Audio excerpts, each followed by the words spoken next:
SGT மற்றும் பிடிபிஆர்டி நியமனத் தேர்விலே தேர்ச்சி பெற்றவர்கள், சிவிக்கு சென்றவர்கள் மற்றும் சிவி வாய்ப்பை இழந்தவர்கள், இரண்டாவது லிஸ்ட்டை எதிர்பார்ப்பவர்கள் அவர்களுக்காக மட்டும் இந்த பதிவு ஒரு வழிகாட்டும் நோக்கத்திலே இடப்படுகிறது.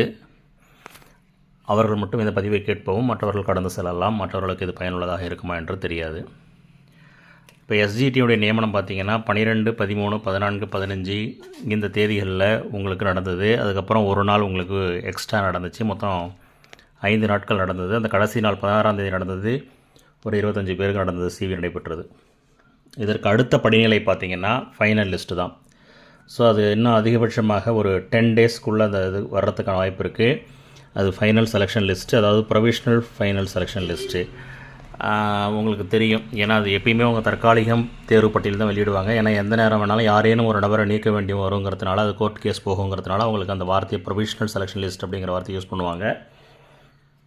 நீங்கள் 3 வருஷத்துக்குள்ளே 2 வருஷம் அதாவது 3 ஆண்டுகள் பணி நியமனம் செய்யப்பட்ட 3 ஆண்டுகளுக்குள்ளே என்ன பண்ணணும், 2 இயர்ஸுக்குரிய தகுதிக்கான் பருவம் முடிக்கணும். அதாவது ப்ரொவிஷனல் பீரியட் வந்து அந்த முடிக்கணும். அதில் நீங்கள் டிபார்ட்மெண்ட் போய் தெரிஞ்சுக்கலாம், ஒன்றும் பிரச்சனை இல்லை. இப்போ வந்து பார்த்திங்கன்னா உங்களுக்கு 1768 போஸ்டிங்க்கு முதல்ல கால்ஃபர் வந்துச்சு. அதுக்கப்புறம் பார்த்திங்கன்னா இங்கேருந்து ஒரு 1000 போஸ்டிங், மொத்தம் 2768 போஸ்டிங் வந்துச்சு. ஆனால் உங்களுக்கு 3348 பேர் 1:1 கூப்பிட்ருக்காங்க. அப்போ 580 பேர் கூடுதலாக கூப்பிட்ருக்காங்க. அப்போ கண்டிப்பாக இந்த 580 பேர் நீக்கப்படுவாங்களா சார் அப்படின்னா நிச்சயமாக நீக்கப்படுவாங்க. ஏன்னா நோட்டிஃபிகேஷன் படி மட்டும்தான் ஆள் எடுப்பாங்க. ஸோ 2768 பேருக்கான தற்காலிக தேர்ந்தோர் பட்டியல் மட்டுமே அது வெளியிடப்படும். சரி, அப்புறம் பேப்பர் 2, பேப்பர் 1 இந்த செலெக்ஷன் லிஸ்ட்டு இருக்குது இல்லையா. அதாவது பேப்பர் 2 ஏற்கனவே இந்த பிடிபிஆர்டி இருக்கீங்க இல்லையா, அவங்க வந்து தமிழ், இங்கிலீஷ், கணக்கு, இயற்பியல், வேதியியல், தாவரவியல், உலகியல், வரலாறு, புவியியல் மொத்தம் 9 படத்துக்கு செலக்ட் ஆகியிருப்பாங்க. அவங்களில் கொஞ்சம் பேர் பேப்பர் 1ம் செலக்ட் ஆகிருக்காங்க. அதாவது போத் சப்ஜெக்ட் செலக்ட் ஆனவங்க அப்படின்னு வச்சுக்கோங்க. ஒரு சப்ஜெக்ட்டுக்கு 10 பேர்னா கூட எத்தனை பேர் இருப்பாங்க, மொத்தம் 9 சப்ஜெக்ட்டுக்கும் 90 பேர் இருப்பாங்க. அதாவது இது ஒரு சராசரி கணக்கு தான். கண்டிப்பாக இந்த எண்ணிக்கை தாண்டி 2லேயும் செலக்ட் ஆனவங்களோட எண்ணிக்கை அதிகமாக இருக்குமா சார், ரொம்ப பேர் இருப்பாங்களா, 50 பேர் 100 பேர் இருப்பாங்களா அப்படின்னு பார்த்தீங்கன்னா கண்டிப்பாக இருக்க மாட்டாங்க. இப்போ பேப்பர் 2க்கு முதல்ல வந்து கவுன்சிலிங் நடக்கும். அதுக்கப்புறம் தான் வந்து பேப்பர் 1க்கு கவுன்சிலிங் நடக்கும். சரி, இப்போ பேப்பர் 1 வந்து அவங்க வந்து எஸ்ஜிடி பணி நியமனம் வேண்டாம், நான் ஏற்கனவே பிடிபிஆர்டியினுடைய பணி நியமன ஆணை பெற்றுக்கிட்டேன் அப்படின்னு சொல்லி கண்டிப்பாக வந்து என்ன பண்ணுவாங்க, ரிஜெக்ட் பண்ணுவாங்க. வேணான்னு வந்து எழுதி கொடுப்பாங்க. அப்புறம் வந்து ஒரு கலந்தாய்வுக்கு கூட வராமல் அவங்க வந்து என்ன பண்ணலாம், ஆப்ஷன் கூட ஆகிறதுக்கான சான்சஸ் இருக்குது. ஸோ அப்போ வந்து 2768 பேருக்கான அந்த பணி நியமன கலந்தாய்வு நடக்கும்போது பிடிபிஆர்டி பணி நியமன ஆணை கிடைத்ததால் இந்த எஸ்ஜிடியினுடைய பணி நியமன ஆணையை வந்து தவிர்த்தா இருக்காங்க இல்லையா, அவங்களுடைய எண்ணிக்கைக்கு ஏற்ப அடுத்த நாளே அல்லது உடனேயே அடுத்த வாரமே அழைப்பு விடுத்து கவுன்சிலிங் நடக்குமா சார் அப்படின்னா கண்டிப்பாக நடக்காது. ஆப்சன்டிஸு எந்தெந்த கேட்டகரியில் எத்தனை பேர், எந்தெந்த டிஸ்ட்ரிக்டை சேர்ந்தவங்க அப்படிங்கிற ஒரு முழு விவரம், அவங்களோட ரோல் நம்பர்லேருந்து திரும்ப எல்லா டீட்டெயில்ஸுமே என்ன பண்ணுவாங்க, ஒரு பட்டியலாக தயார் செய்து ஒரு யூசர் டிபார்ட்மெண்ட்டுன்னு சொல்லக்கூடிய அந்த டைரக்டரேட் ஆஃப் எலிமெண்ட்ரி எஜுகேஷன் என்ன பண்ணுவாங்கன்னா டிஆர்பிக்கு அனுப்புவாங்க. அதாவது இவ்வளோ பேர் நீங்கள் செலக்ட் பண்ணி கொடுத்தீங்க, இதில் எத்தனை பேர் அட்டன் பண்ணி ஆர்டர் வாங்கியிருக்காங்க, கவுன்சிலிங் செலக்ட் பண்ணியிருக்காங்க, பிளேஸ்மெண்ட் ஆர்டர் வாங்கியிருக்காங்க, அப்பாயின்மெண்ட் ஆர்டர் வாங்கியிருக்காங்க, மீதி இருக்கக்கூடியவங்களுடைய பட்டியல் இவங்கெல்லாம் ஆப்சண்ட் ஆகிட்டாங்க அப்படிங்கிற ஒரு பட்டியலை வந்து டிஆர்பிக்கு அனுப்போம். அதுக்கப்புறம் அந்த டிஆர்பி தான் என்ன பண்ணுவாங்கன்னா அந்த செகண்ட் ப்ரொவிஷனல் செலெக்ஷன் லிஸ்ட்டை வெளியிடுவாங்க. எத்தனை பேர் ஆப்ஷன் ஆனாங்களோ அவங்களுக்கு, அதாவது எஸ்ஜிடி பணி நியமன ஆணையை தவிர்த்தாங்க இல்லையா, அந்த எண்ணிக்கைக்கு ஏற்ப அந்தந்த கேட்டகரியில் அந்தந்த கேட்டகரினா ஃபார் எக்ஸாம்பிளுக்கு ஒரு பிசி முஸ்லீம், இப்போ அந்த மாதிரி SC/SC/A, MBC ஜென்ரல் கேட்டகரி அப்படி எந்தெந்த கேட்டகரி யாரோ அவங்க அந்த மாதிரி ex serviceman quota, Tamil medium quota, widow quota அப்படி நிறைய இருக்குது இல்லையா. அப்போ அது மாதிரி தயார் செய்து மீண்டும் அந்த எண்ணிக்கைக்கு யார் யார் விடுபட்டாங்களோ அந்த எண்ணிக்கைக்கு மட்டும்தான் அவங்க என்ன பண்ணுவாங்க, தயார் பண்ணி அனுப்புவாங்க.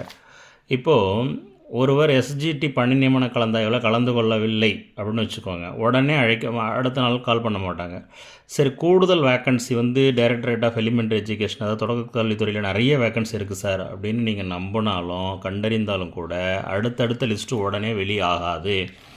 முன்பு ஏற்கனவே இருந்த மாதிரிலாம் ஒரு 10-15 வருஷத்துக்கு முன்னாடி இருந்த மாதிரிலாம் அந்த 3rd லிஸ்ட்டு 4th லிஸ்ட்டு வரையெல்லாம் வந்து என்ன பண்ண மாட்டாங்க, வெளியிடக்கூடிய சூழல்லாம் தற்பொழுது கிடையாது. அப்படிங்கிறத வந்து நீங்கள் முதல்ல நல்லா புரிஞ்சிக்கணும்.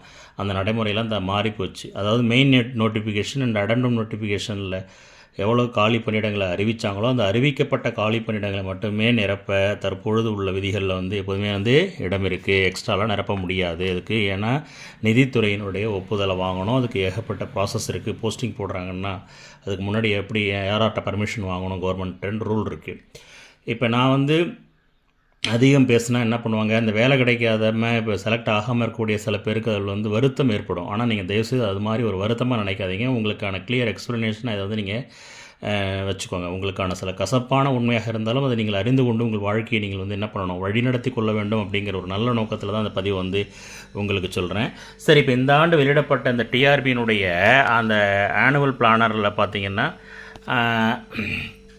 உங்களுக்கு தெரியும், அந்த டெட்டு 1ஓ 2ஓ நடத்துறதுக்கான திட்டம் வந்து அதில் வெளியிடப்படவே இல்லை. அதே போல் அந்த எஸ்ஜிடி நியமன தேர்வு நடத்துறதுக்கு திட்டம் அதில் போட்டிருக்காங்களான்னு பார்த்தீங்கன்னா அதுவும் போடல. ஆனால் பிடிபிஆர்டிக்கு வந்து இடம் கொடுத்துருக்காங்க. 1205 போஸ்டிங் வந்து செப்டம்பர் மாதம் நோட்டிஃபிகேஷன் கொடுக்குறதாகவும் டிசம்பரில் எக்ஸாம் சொல்லியிருந்தாங்க. பிஜிக்கு பார்த்துருந்தீங்கன்னா அதே போல் ஆகஸ்ட் நோட்டிஃபிகேஷன் கொடுத்து நவம்பரில் எக்ஸாம் வந்து சொல்லியிருந்தாங்க. அப்போது இந்த ஆட்சி முடியறதுக்கு இன்னும் ஒரு 10 மாதம் தான் இருக்கக்கூடிய நிலையில், அதாவது ஒரு 6ஆம் தேதி மே மாதம் 2026 இந்த ஆட்சி முடிஞ்சிடுது இல்லையா. இந்த அரசாங்கம் அது வரைக்கும் தான் டைமிங். அதுக்கப்புறம் எலெக்ஷன் வந்து கண்டக்ட் பண்ணி நடக்கும். அதுக்கடையிலே நடத்திடுவாங்க. ஸோ கடைசி 3 மாதங்கள் பார்த்திங்கன்னா அந்த தேர்தல் நடத்தை விதிகள் வந்து ஜனவரி மாதத்துலேயே வந்து என்ன பண்ணிவிடுவாங்க, இம்ப்ளிமெண்ட் பண்ணிவிடுவாங்க. நடத்தை விதிகள் வந்து நடைமுறைக்கு வந்துடும். அப்போ என்ன ஆகும், பள்ளி திறக்கக்கூடிய அந்த ஜூன் 2025 இப்போ திறக்கிறாங்க இல்லையா, இதிலிருந்து இந்த வருஷத்தினுடைய டிசம்பர் 2025 வரைக்கும் தான், இந்த 7 மாதம் தான் இந்த அரசாங்கம் வந்து இந்த டிஎஸ்சிலேயோ டிஇலேயோ உள்ள எத்தனை விதமான நிர்வாக பணிகளை வந்து மேற்கொள்ளும் அப்படிங்கிறத நீங்கள் முதல்ல நல்லா தெளிவாக தெரிஞ்சுக்கணும். ஏன்னா 7 மந்த்ஸ் தான் இருக்குது. அதுக்கப்புறம் கடைசி 4 மந்த்ஸ் வந்து தேர்தல் நடத்தை விதிகளில் புதுசாலாம் எதுவும் செய்ய முடியாது, செய்ய மாட்டாங்க. அது உங்கள் அனைவருக்குமே தெரியும். சரி, இப்போ முக்கியமாக பார்த்தீங்கன்னா ஒரு பதவி உயர்வுக்கு டெட்டு வேண்டுமா இல்லையா அப்படிங்கிற ஒரு வழக்கு வந்து டெல்லியினுடைய உச்சநீதிமன்றத்தில் கடந்த 1 வருஷம் 6 மாதம் 27 நாட்கள் வந்து நடந்திருக்குன்னு உங்களுக்கு தெரியும். தவிர அந்த வழக்கு அதுக்கு முன்னாடி சென்னையில் 1 வருஷத்துக்கு மேலே வந்து நடைபெற்றது. இதன் காரணமாக என்ன ஆச்சு அப்படின்னு பார்த்தீங்கன்னா, இந்த அரசாங்கம் வந்து பார்த்திங்கன்னா ஆட்சிக்கு வந்ததுலேருந்து முதல் கல்வியாண்டில், அதாவது ஃபஸ்ட்டு வந்தாங்க இல்லையா, அந்த 2021-22 மட்டும்தான் பதவி உயர்வை நடத்தினாங்க. அதுக்கப்புறம் பதவி உயர்வு கலந்தாவே ஹையர் செகண்டரி HMலேருந்து செகண்ட் கிரேடு வரைக்கும் யாருக்கும் நடத்தவும் முடியலை. இப்படி வந்து பதவி உயர்வு கலந்தாய்வை இன்னமும் நடத்தாமல் இருப்பது பார்த்திங்கன்னா அரசாங்கத்துக்கு ஒரு மிகப்பெரிய தலைவலியான மிகப்பெரிய பிரச்சனையாக விஷயமாக இஷ்யூவாக இருக்குது கவர்மெண்ட்டுக்கு. மினிஸ்ட்ரி நிறைய இடத்துல பேட்டி கொடுத்துருப்பார், நீங்களாம் பார்த்துருப்பீங்க, கல்வி அமைச்சர் பேட்டி கொடுத்ததை. இப்போ அதே சமயம் இப்போ 3/4/2025, அதாவது இந்த மாதம் ஏப்ரல் மாதம் 3ஆம் தேதி வந்து அந்த வியாழனன்று தான் அந்த வழக்கில் வந்து எல்லா விசாரணையும் வெற்றிகரமாக முடித்து தீர்ப்பு வந்து அதே 3/4/2025 வியாழக்கிழமை வந்து ஜட்மெண்ட் ரிசர்வ் அப்படின்னு செய்யப்பட்டிருக்குது. ஸோ அப்போ வந்து இப்போ வர்ற 23/5/2025 இருக்கு இல்லையா, 23 மே, அது வரைக்கும் வெள்ளிக்கிழமை வரைக்கும் தான், இன்னும் 5 வேலை நாட்கள் தான் உச்சநீதிமன்றத்தில் இருக்குது. அதுக்கப்புறம் பார்த்திங்கன்னா 24ஆம் தேதி மே மாதத்துலேருந்தே ஜூலை மாதத்தினுடைய 13ஆம் தேதி வரைக்கும் உச்சநீதிமன்றத்தில் court leave, supreme court leave. அப்போ எதுவும் வந்து ஜட்மெண்ட்லாம் பண்ண மாட்டாங்க. ரொம்ப அவசர கால வழக்காக இருந்தால் மட்டும் அது அரசாங்கத்தினுடைய மத்திய அரசாங்க பரிந்துரையின் பேரில் வந்து அந்த வழக்கு நடைபெறும். அதுக்கு விடுமுறை கால ஜட்ஜஸ்ன்னு கொஞ்சம் பேர் இருப்பாங்க. அது ரொம்ப அதிமுக்கியமான சென்சிட்டிவ் இஷ்யூ இருந்தால் மட்டும் அதை பார்ப்பாங்க. அதாவது இப்போ நீங்கள் ஹாஸ்பிட்டலில் எமர்ஜென்சி பார்க்குற மாதிரி உள்ளவங்க தான் பார்ப்பாங்க, பாக்கி கோர்ட் லீவாக தான் இருக்கும். ஸோ மீண்டும் இந்த 24 மேல ஆரம்பிச்சதுன்னா லீவ் ஆரம்பிச்சு அதுக்கப்புறம் கோர்ட் ரீஓப்பனிங் பார்த்திங்கன்னா ஸ்கூல் ரீஓப்பனிங் மாதிரி கோர்ட் ரீஓப்பனிங் வந்து 14 ஜூலையில் தான் வந்து கோர்ட் வந்து திறப்பாங்க. ஸோ அந்த தீர்ப்பை வந்து வரக்கூடிய அந்த 23/5க்குள்ளே கொடுத்து தான் நீங்கள் ஆகணும், எங்களுக்கு கவுன்சிலிங் நிறைய நடத்தணும் அப்படின்னு இந்த தமிழ்நாடு அரசாங்கம் அல்ல எந்த மாநிலத்தினுடைய அரசாங்கம் நினைத்தாலும் உச்சநீதிமன்றத்தில் அதற்கான அழுத்தத்தை தர முடியாது. ஏனென்றால் விசாரணையை கூட நீங்கள் சீக்கிரம் துரிதப்படுத்துங்க, அடுத்தடுத்து ஹியரிங் சீக்கிரம் போடுங்க, விசாரிங்க அப்படின்னு சொல்லி ப்ரெஷர் கொடுக்கலாம், ரெக்வஸ்ட் கொடுக்கலாம், மனு கொடுக்கலாமே தவிர, ஆனால் ஜட்மெண்ட் ரிசர்வ்டு என்று நீதிபதிகள் அறிவித்த பிறகு எந்த அரசாங்கமும் அந்த நீதிபதிகளுக்கு அழுத்தத்தை தர முடியாது. ஏனென்றால் அது உங்களுக்கு தெரியும். எனவே அந்த தீர்ப்பு வந்து அதன் பிறகு அரசாங்கம் அந்த தீர்ப்பினுடைய மீது முடிவெடுப்பாங்க. வந்த உடனே டக்குன்னு இம்ப்ளிமெண்ட் பண்ண முடியாது. ஏன்னா அது ஒரு பெரிய சென்சிட்டிவான இஷ்யூ. உங்களுக்கு நீங்கள் சர்வீஸில் இருக்கிறவங்கள்ட்ட கேட்டு பாருங்கள். சீனியர் டீச்சர்ஸ், ஜூனியர் டீச்சர்ஸ்னு அதில் நிறைய பேர் பாதிக்கப்படுறவங்க இருப்பாங்க. அதனால் அதன் மீது ஒரு உரிய முடிவினை எடுத்து அந்த பதவி உயர்வு கலந்தாய்வு நடத்துறதுக்கு திட்டம் போட்டு அதற்கான அந்த கலந்தாய்வை எப்படி நடத்த வேண்டும், வழிகாட்டு நெறிமுறைகள், விளக்கங்கள், தெளிவுரைகள்னு ஏகப்பட்டது அரசாங்கம் வந்து தயார் பண்ணணும். அதுலேயும் ஒரு 2 விதமான முக்கிய பிரச்சனை வந்து கவர்மெண்ட்டுக்கு இருக்குது. என்னென்னா, என்னென்னா, பதவி உயர்வினுடைய தீர்ப்பு வந்த உடனே தற்பொழுது பணியில் இருக்கக்கூடிய அந்த டெட் டீச்சர்ஸை வச்சு பதவி உயர்வு கலந்தாய்வை வந்து நடத்துறதுக்கு அரசாங்கம் திட்டம் போட்டால் உடனே சங்கங்களும் அதனுடைய மாநில பொறுப்பாளர்கள், தலைவர், செயலாளர், பொறுப்பாளர்னு நிறைய முக்கிய தலைவர்கள் இருக்கிறாங்க. அனைத்து 40க்கும் மேற்பட்ட சங்கங்கள் இருக்குது தொடக்க கல்வித்துறை மற்றும் பள்ளிக்கல்வித்துறையில். அப்போ அவங்க எல்லாம் என்ன பண்ணுவாங்க, அரசாங்கத்துக்கு ஒரு தொடர் கோரிக்கையையும் தொடர் அழுத்தத்தையும் கொடுப்பாங்க. எப்படி கொடுப்பாங்க அப்படின்னு பார்த்தீங்கன்னா, பதவி உயர்வுக்கு டெட்டு கட்டாயம் அப்படிங்கிறத இப்போ தான் வந்து நீங்கள் மூத்த ஆசிரியர்களுக்கு உச்சநீதிமன்றத்தினுடைய தீர்ப்பின் மூலமாக இந்த அரசாங்கம் எங்களுக்கு வந்து தெரிவிச்சிருக்கு. அதனால் பணியில் உள்ள எங்கள் அனைத்து ஆசிரியர்களுக்கும் நீங்கள் வந்து சமூக நீதியை பேசக்கூடிய இந்த அரசு வாய்ப்பை அளிக்கக்கூடிய நோக்கத்தில் டெட்டு தேர்வை ஒரு முறையாவது நீங்கள் கண்டக்ட் நடத்தணும், எல்லாருக்கும் நடத்தி அதன் பிறகே வந்து பதவி உயர்வு கலந்தாய்வு நடத்தணும் அப்படின்னு சொல்லி போராட்டமே நடந்தால் கூட நீங்கள் ஆச்சரியப்படுறதுக்குள்ள இதெல்லாம் நடக்கும், உங்கள் கண் முன்னாலே நடக்கும், பாருங்கள் என்னென்ன நடக்க போகுதுன்னு. ஸோ மற்றொரு பிரச்சனை என்னவென்றால் 2012 டெட்டு மெயின் பேட்ச் சப்ளிமெண்ட்ரி, அதுக்கப்புறம் 14 டெட்டு பேட்ச், இவங்களுக்கெல்லாம் வந்து ரேங்க் லிஸ்ட்டை வந்து டிஆர்பி வந்து இன்னும் யூசர் டிபார்ட்மெண்ட்டுக்கு கொடுத்தாங்களா கொடுக்கலையான்னு தெரியாது. ஆனால் அந்த எலிமெண்ட்ரி டைரக்டரேட்டும் டிஎஸ்சியும் அவங்கள்ட்ட டிஆர்பிட்டேருந்து வாங்கணும். எதை வெயிட்டேஜ் லிஸ்ட், அதாவது மார்க் லிஸ்ட், மெரிட் எந்தெந்த ரேங்க் அடிப்படையில் செலக்ட் ஆகியிருக்காங்க அப்படிங்கிறத வந்து ஏன் அப்படின்னு சொன்னீங்கன்னா, ஃபஸ்ட்டு பார்த்தீங்கன்னா 2012 டெட்டில் போனவங்கலாம் ஸ்லாப் மெத்தடில் போனாங்க, அந்த வெயிட்டேஜ் போட்டு. அதுக்கப்புறம் 14 போனவங்க பர்சன்டேஜ் மெத்தடில் போனாங்க, வெயிட்டேஜ். ஸோ 2 பேருமே வேறு மாதிரியே செலக்ட் செய்யப்பட்டிருக்காங்க. அந்த நியமன முறை வந்து ரெக்ரூட்மெண்ட் ப்ராசஸ், அந்த ரெக்ரூட்மெண்ட் ட்ரைவனுடைய ப்ராசஸ்லாம் பார்த்தீங்கன்னா வேறு மாதிரியே இருக்கும். ஸோ இந்த 2012-14 டீச்சர்ஸ்க்கு இன்னும் தங்களுடைய வெயிட்டேஜ் அடிப்படையிலான ரேங்க் என்ன அப்படிங்கிறது எந்த டீச்சருக்குமே தெரியாது. ஸோ அது இண்டிவிஜுவலுக்கே யாருக்கும் தெரியாமல் இருக்குது. அவங்க வெளியில் விட்டுருக்கிற லிஸ்ட்டெலாம் வந்து கம்யூனல் ரோஸ்டரில் வெளியிடப்பட்ட லிஸ்ட்டு மற்றும் டெட் மார்க் அடிப்படையில் வெளியிடப்பட்ட லிஸ்ட்டு தானே தவிர அவர்களுக்கென்று வெயிட்டேஜ் போடப்பட்ட லிஸ்ட் அது அல்ல. அது ஆசிரியர்களுக்கும் தெரியும். ஸோ நீங்களும் தெரிஞ்சுக்கோங்க. ஸோ அதை வந்து டிஆர்பியிடம் தயார் செய்ய சொல்லணும், அரசாங்கம் தயார் செய்ய சொல்லி. அது பெருசாக தயார் பண்ண மாட்டாங்க, உடனே கூட கிளிக் பண்ணி பிரிண்ட் எடுத்து கொடுக்குற மாதிரி தான் இருக்கும், அல்லது அவங்கள்ட்ட ஆல்ரெடி ஃபைல் கோப்புகள் இருக்கலாம். ஒவ்வொரு மாவட்டத்துக்கும் அந்த டிஆர்பிட்டேருந்து இந்த எலிமெண்ட்ரி டைரக்டரேட்டும் டிஎஸ்சியும் வாங்கி அதை கன்சர்ன்ட் சிஓக்கு அனுப்பி ப்ராப்பராக டிஓ பிஓன்னு ப்ராப்பர் சேனலுக்கு அனுப்பி அந்தந்த ஹெட் மாஸ்டர் மூலமாக அல்லது ஆசிரியர்களை வந்து அந்த கல்வி அலுவலகம் எஜுகேஷன் ஆஃபீஸ் இருக்கு இல்லையா, பிஇஓ, எலிமெண்ட்ரி ஆஃபீஸாக இருந்தால் பிஇஓ, எலிமெண்ட்ரியாக இருந்தால் பள்ளிக்கல்வித்துறையாக இருந்தால் சிஓ ஆஃபீஸ், அவங்களுக்கு அங்கே வர சொல்லி அல்லது இல்லை பட்டியலை கூட கொடுத்து அனுப்பி என்ன பண்ணுவாங்க, சைன் பண்ண சொல்லுவாங்க. அந்த ரேங்க்கில் வந்து எந்த அப்ஜெக்ஷனும் இல்லை, இதெல்லாம் சரியாக இருக்குது அப்படின்னு சொல்லி ஒரு அக்னாலஜ்மெண்ட் காப்பி மாதிரி அவங்க அந்தந்த இண்டிவிஜுவல் டீச்சர்ஸ்லேருந்து சைன் பண்ணி தான் அந்த ஃபைனல் மெரிட் லிஸ்ட்டை அந்த பேனலை தயார் பண்ணணும். இது தவிர கடந்த கல்வியாண்டில் 2024-25 கல்வியாண்டு இருக்கு இல்லையா, அந்த 2024-25 கல்வியாண்டு தான் இப்போ முடிஞ்சிருக்கு. அப்போ 2024 1/8/2024 தேதி நல்லா நோட் பண்ணிக்கோங்க. 1/8/2024 படி அது தொடக்கக்கல்வித்துறையாக இருந்தாலும் சரி, பள்ளிக்கல்வித்துறையாக இருந்தாலும் சரி, கவர்மெண்ட் ஒரு கணக்கு எடுப்பாங்க. எப்படின்னா, ஆசிரியருடன் உபரியாக இருக்கும் பணியிடங்கள் எத்தனை, ஆசிரியர் இன்றி உபரியாக இருக்கக்கூடிய பணியிடங்கள் எத்தனை அப்படின்னு சொல்லி ஆசிரியர் மாணவர்களுடைய விகிதாச்சாரத்தை நடைமுறையில் இருக்கக்கூடிய அரசாணையின் மூலம் கண்டறிந்து ஆசிரியர்கள் என்ன பண்ணுவாங்க, பணி நிரவல் பணியினை அந்த கலந்தாய்வை அரசாங்கம் வந்து மேற்கொள்ள வேண்டும்.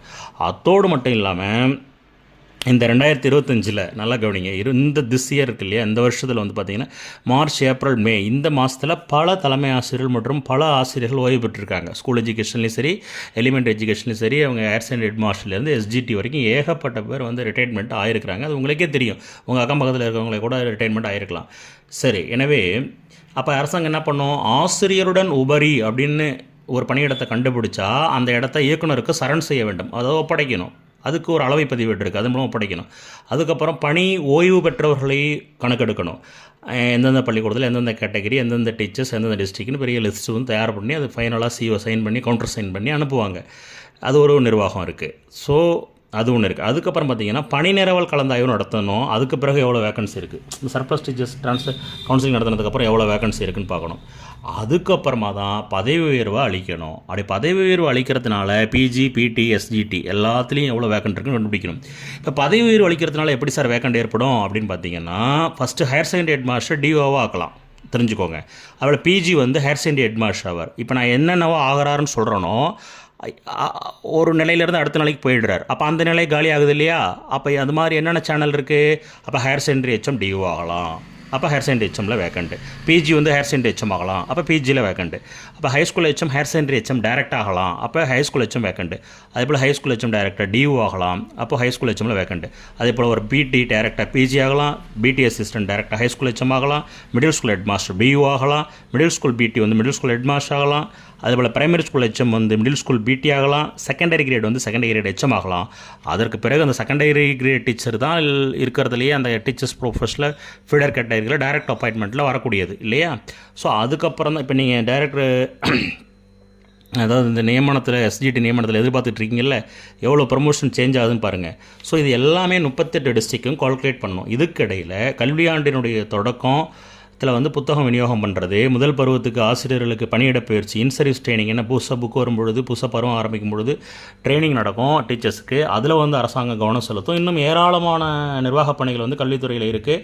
அத்தனையையும் தற்பொழுது உங்கள்கிட்ட நான் பட்டியலிடுறது வந்து பார்த்திங்கன்னா அது பொருத்தமாக இருக்காது இந்த பதிவில். மேலும் பார்த்திங்கன்னா ஒரு ரெக்ரூட்மெண்ட் ப்ராசஸை எப்படி மேற்கொள்ளணும், கையாளணும், எப்படி அதுக்கான டைம் ப்ராசஸ் இருக்குது அப்படிங்கிறதுக்கான ஒரு ஜிஓ இருக்குது, கவர்மெண்ட் ஆர்டர். அந்த ஜிஓ நம்பர் 48, டேட்டட் பார்த்திங்கன்னா 21 பிப்ரவரி 2024 தமிழ்நாடு அரசாங்கத்தில் பள்ளிக்கல்வித்துறையினுடைய முதன்மை செயலாளராக இருந்த ஜே குமரகுருபரன் ஐஏஎஸ் அவர்கள் தான் அந்த ஜிஓ 48 வந்து பிப்ரவரி 21 வந்து அது வந்து ரிலீஸ் பண்ணியிருந்தாங்க. அந்த ஜிஓ 48ல் இன்னமும் அந்த ஜிஓ 48 வந்து ரத்தாகலை, அது நடைமுறையில் தான் இருக்குது. ஸோ சுருக்கமாக சொன்னால் இதை மட்டும் புரிஞ்சுக்கோங்க, சுப்ரீம் கோர்ட்டினுடைய டெட் கேஸினுடைய ஜட்ஜ்மெண்ட் கண்டிப்பாக வரணும். வந்ததுக்கு பிறகு தான் எல்லா ப்ராசஸும் வந்து அடுத்து இப்படி week by week, day by day கூட என்ன சொல்ல போனால் என்ன ஆகும், கிளியர் ஆகிட்டே இருக்கும். ஸோ அவ்வளோ ஃபாஸ்ட்டான மூவ்மெண்ட் வந்து ஒரு சர்ஜிக்கல் ஸ்ட்ரைக்னு சொல்லுவாங்க இல்லையா, அந்த அளவுக்கு ஒரு பெரிய ஸ்ட்ரைக் எஜுகேஷன் டிபார்ட்மெண்ட்டில் அந்த சுப்ரீம் கோர்ட்டுடைய ஜட்ஜ்மெண்ட்டுக்கு பிறகு ஏற்படும் அப்படிங்கிறத நீங்கள் அனைவரும் கண்கூடாக கண்டிப்பாக பார்ப்பீர்கள். பார்த்தீங்கன்னா ஹையர் செகண்டரி ஹெச்எம்லேருந்து அந்த தீர்ப்பு வந்ததுக்கப்புறம் எஸ்ஜிடி வரைக்கும் சர்ப்ளஸ் டீச்சருடைய கவுன்சிலிங் நடத்துவாங்க. ஸோ உபரி ஆசிரியருடைய பணியிட மாறுதல் கலந்தாய்வு நடக்கும். அதுக்கு பிறகு சாதாரணமான பணியிட மாறுதல் கலந்தாய்வு நடக்கும் டீச்சர்ஸ் அனைவருக்கும்.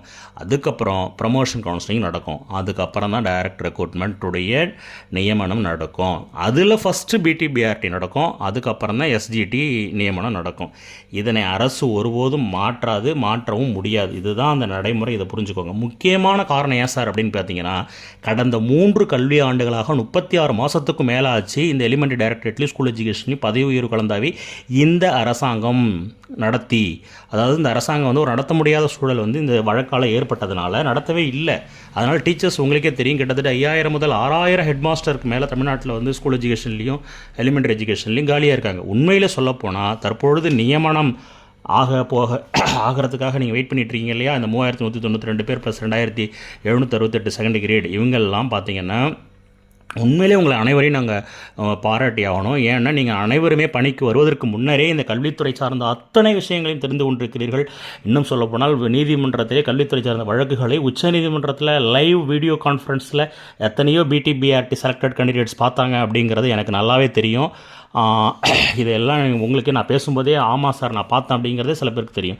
சுப்ரீம் கோர்ட்டில் கொஞ்சம் பேர் பார்த்தீங்க, மெட்ராஸ் ஹைகோர்ட்டில் பார்த்தீங்க, அப்புறம் வந்து மெட்ராஸ் ஹைகோர்ட்டில் நீங்கள் டெட் கேஸ் பார்க்கல, வேறு கேஸ் பல இஷ்யூஸ் பார்த்தீங்க. அதே போல் மதுரை ஹைகோர்ட்லேயும் பல அந்த more than one answer question, star question, ஏகப்பட்ட பிரச்சனை 2% கேஸ் நிறைய பார்த்துட்டீங்க. அது இல்லாமல் MLA, MP, deputy CM, CM, education minister, other department minister, இதெல்லாம் எல்லாரையும் பார்த்துட்டீங்க. எங்கெங்கே விசிட் போகிறாங்களோ, மீட்டிங் போகிறாங்களோ, மேடைக்கு போகிறாங்களோ, எல்லா இடங்கள்லையும் நீங்கள் வந்து என்ன பண்ணீங்க, மனு கொடுத்தீங்க. டிஆர்பியுடைய அலுவலகத்துக்கு தொடர்ந்து இமெயில் பண்ணீங்க, நிறைய கடித போக்குவரத்துகளை செஞ்சீங்க. டிபிஏ வளாகத்தில் ஆன்சர் கீயை வெளியிடுங்கப்பா அப்படின்லாம் போராட்டம் பண்ணீங்க. ஒய்எம்சி திடல், அந்த திடலெல்லாம் போயிட்டு ஒரு நாள் வந்து பிடிபிஆர்டிஸ் வந்து எங்களுக்கு வேலை கொடுக்கணும்னு சொல்லி போராட்டம் பண்ணீங்க. ஸோ சபாநாயகர் வரைக்கும் கூட ரீசெண்டாக சந்தித்த எல்லா தகவல்களும் நமக்கு வந்து தெரிய வருது.